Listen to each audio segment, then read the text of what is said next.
El diezmo, 10ª parte de los ingresos de una persona, para la Iglesia. Esta práctica es muy común en este tiempo y está establecida en la mayoría de iglesias. De tal modo que ha creado la idea de que al dar el diezmo puntualmente y de buena manera, se es un cristiano ejemplar. También se enseña que con eso ya el cielo se abre para recibir lluvias de bendiciones, se tiene todo el respaldo de Dios para todos los aspectos de la vida, como paz, la salud, seguridad, etc. Y la contraparte es que si alguien no da su diezmo, pues le está robando a Dios y por consiguiente no tiene su respaldo ni sus bendiciones, y esa es la causa de todos los problemas que le puedan venir. Con este tipo de doctrina lo que se logra únicamente es generar toda una teología tal vez agradable para algunos, pero antibíblica, haciendo una verdadera sustitución del Evangelio. Pero, ¿realmente se debe dar la 10ª parte de los ingresos a la Iglesia? Veamos lo que dice la Biblia. En el Antiguo Testamento, este tema lo encontramos 2 veces en el libro de Génesis, pero no como un mandamiento, estatuto o norma, sino, más bien como una acción realizada libremente por Abraham y Jacob, mostrando así que era una práctica común entre varias naciones. Luego se encuentra en los libros de Levítico, Números y Deuteronomio. Allí, sí, como estatuto para el pueblo de Israel, es decir, como algo obligatorio, y luego encontramos este tema en los libros de Crónicas y Malaquías. Acá aparece como una exhortación a cumplir con pagar el diezmo, ya que era un mandato obligatorio para Israel. Pero veamos en detalle lo que se encuentra en la Biblia. Comenzando en el libro de Génesis capítulo 14.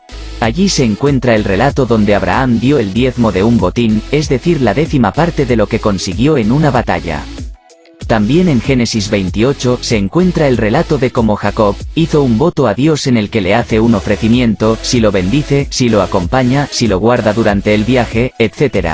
Por supuesto que no se nos muestra si cumplió o no ese ofrecimiento que le hizo a Dios. Después de estos 2 relatos sobre el diezmo, aparece como un componente de la ley dada por Moisés, y ésta lo establecía sobre los frutos de la tierra y el ganado. Levítico capítulo 27, versos del 30 al 33, y Números 18, versículo 27. Era entregado en su totalidad a los levitas para el sostén de ellos y el culto. Números 18, versos 21 al 32, Deuteronomio capítulo 12 versículos 17, 19, 22 y 29, también capítulo 14 verso 22. Esta práctica decaía a veces, mereciendo amonestaciones, segunda de Crónicas 31 versos 4 al 12, Malaquías 3 versículos 7 al 11. Estas amonestaciones solían ser oídas y obedecidas, segunda de Crónicas 31 verso 11. Al observar el Nuevo Testamento se puede notar con facilidad que allí no hay nada que nos dirija a llevar a cabo esta práctica. Como podemos notar, la práctica del diezmo fue establecido por Dios para su pueblo Israel, pero tenía características específicas como que era particularmente sobre frutos de la tierra y ganado. Era entregado a los levitas, para su sostén y para el culto. Con esas 2 características podemos notar que esta práctica fue establecida para Israel, puesto que en la Iglesia de Cristo no hay ministerio levita ni se practica el culto en el templo que construyó Salomón.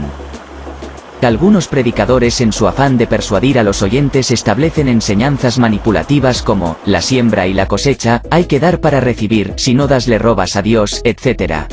También comparan la Iglesia con Israel, dando por sentado que si el diezmo aplica a Israel también debe cumplirlo la Iglesia, pero curiosamente no enseñan a cumplir los demás estatutos de la ley, poniendo en evidencia que el mayor interés no está puesto en la edificación y la perseverancia de los creyentes, sino en el tema de los ingresos económicos. Mientras que dar voluntariamente y con alegría es en sí lo que Dios ha establecido, puede ser el 10, 5, 20% o cualquier cantidad que se desee. Aunque cobrar el diezmo no está vigente para la Iglesia, se puede mencionar algunas razones por las que se lleva a cabo. 1.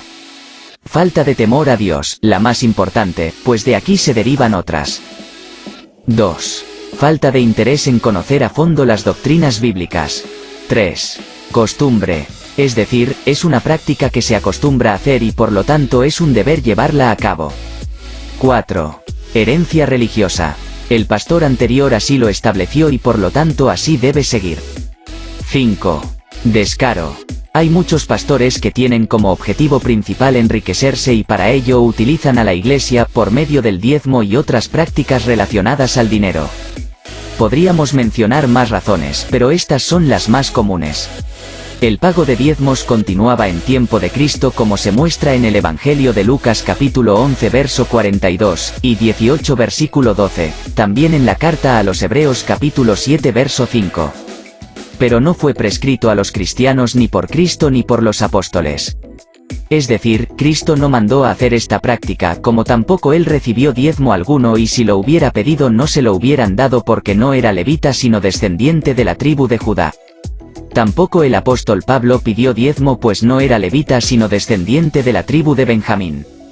De manera que se puede concluir en que, el diezmo fue establecido como un componente de la ley para la nación de Israel, mas no así para la Iglesia.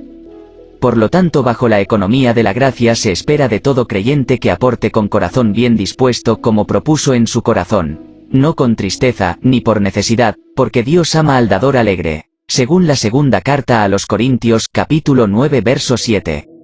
El creyente es exhortado a dar no por una norma impuesta, sino presentándole el ejemplo de gracia del mismo Señor Jesucristo, que por amor a nosotros se hizo pobre siendo rico, segunda Corintios 8 verso 9. Y si tú te congregas en una iglesia donde piden diezmo, te aconsejo que ya no lo deis. Y si puedes influir para guiarlos a la verdad, hazlo, si no, sal de allí.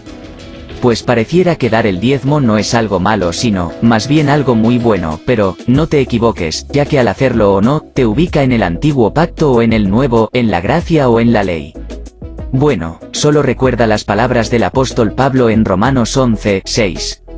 Y si por gracia, ya no es por obras, de otra manera la gracia ya no es gracia.